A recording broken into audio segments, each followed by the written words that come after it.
Hello, students, and happy Friday. I hope that you enjoy your e-learning day and you're able to get your work done quickly so that you can enjoy this fantastic snow day.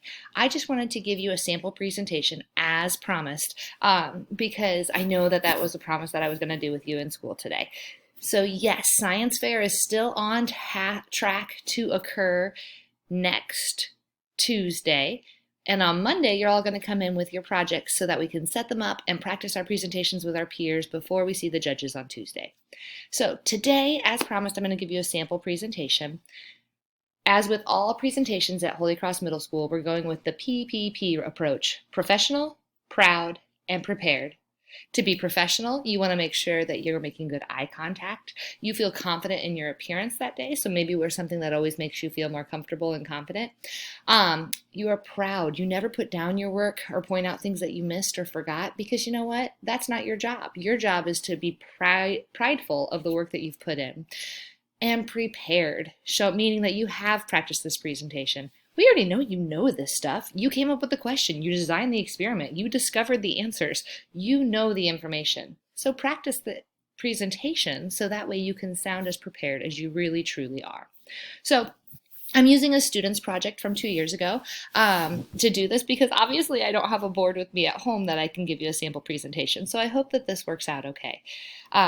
Oftentimes when you meet with the judge, we used to greet by doing a handshake. We know it's COVID times right now, so you can just greet the judge in the manner that you see fit. So I'm going to pretend a judge just walked up. Hello, thanks so much for being here today. My name is Candace McMullen, and I did a research project on erosion. My family is really big into the agricultural sciences, and I was interested in seeing how erosion can affect agriculture as time goes on. So as you can see, this is my experiment titled "To Till or Not to Till." So basically, I wondered if fields that were tilled versus fields that were not tilled were as efficient. If more soil was eroded away, if nutrients were left behind, what some of the issues were. So I decided that I would design an experiment that would use tilled soil and not tilled soil and look at the amount of soil that was eroded away over time. So let me zoom in on some important information to help us see what's going on here. This is a picture of a no-tilled field versus a tilled field. So you can see I took soil from the not tilled field as well as the tilled field to do my test. So I legitimately took actual soil that had been tilled or not tilled so that my test results I could feel were truly accurate.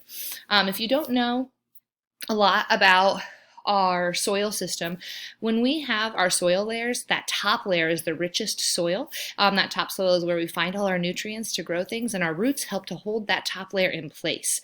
When we're constantly tilling things up, it mixes everything in, but also there's no more roots there. And so, unfortunately, we have just a bunch of loose soil where the nutrients are or were, and we don't have any roots to hold them in place. And so this plow plane is often what we end up seeing on top because the eroded layer can end up blowing away. So as you can see, I made sure that I wanted to make everything as accurate as possible. So I wanted to limit extra variables. So I made sure that I took the same amount of soil, gathered it in the same way, used the same wire mesh to conduct my test, and I used the same amount of water over it to see how much was eroded as time went on. As you can see, one soil layer when my test was done, this was all that was remaining. So that is a lot of soil that was eroded away, and this is what my pan looked like. So pretty gross. Now the data kind of speaks for itself. My no-till soil, the soil that hadn't been tilled up, you can see took a substantial amount of time to erode away. The average was 7 minutes and 26 seconds. And when I say erode away, that's not what I meant. I meant for the water to pass through it. My tilled soil, the water passed through it so much faster, almost in half the time, 4 minutes and 35 seconds, which the faster that water moves through something, the faster it breaks it up. So it's going to take more soil with it. I feel like that data is so much better in a picture. You can see with every test, the no-till soil versus the till soil has a big difference. So again, helping to support my hypothesis that yes, the no-till soil is definitely the better soil as far as preventing erosion, for erosion control. I feel like my tests thoroughly supported my hypothesis. I know that there's always room for error and there are ways I could improve my experiment. Obviously, if I were to have a bigger sample of soil, that would be an improvement to my experiment because a field is much larger than a small sampling in a pan.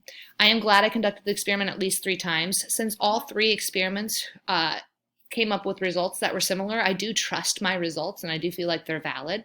If I were to continue this test so I could learn more, the next thing I would do is study the remaining soil for what nutrients it still contains, because I know that plants need nutrients to grow. And so the soil that was left behind after erosion, was it still nutrient filled or was it leached of all that? I felt like I learned a lot from this experiment. I hope that you enjoyed my presentation. Do you have any questions for me? Okay, so that was a sample presentation that I gave. As you can see, I did not read my research paper. I did give some information from research that I thought might be helpful. I did not read every piece of data I had out there, but I did highlight the important parts of data that helped me draw my conclusion that my hypothesis was correct. If I were to analyze my presentation and give myself a grade, I would say that it would probably be better to start with my hypothesis and let the scientists know what I thought was going to happen before I began the experiment. However, the big things that I wanted to point out from the sample presentation is you don't need to read your entire board. What you're doing is you're highlighting what you did. Point out how you limited your variables, okay? How did you make it so there weren't a bunch of extra variables in your experiment? Tell them what was your question and what was your hypothesis and why did you believe these things? In the end, what did you see in your experiment that told you whether your hypothesis was true or not true? And of course, it's always good to tell them how you think you could continue your experiment, because we know that that's how scientists think, that they're never done. So it's always good to show them that you are hoping to continue your learning. I hope this sample presentation helped you. It wasn't perfect by any means, and yours might sound a lot different than mine. And that's fantastic. But just know you're not reading your whole board. You're just sharing what you learned, the most important parts of your presentation. Good luck, everyone. I cannot wait to see your final projects on Monday. If you have any questions, reach out by email or come see me at Zoom today between 2 and 3. Have a good snow day.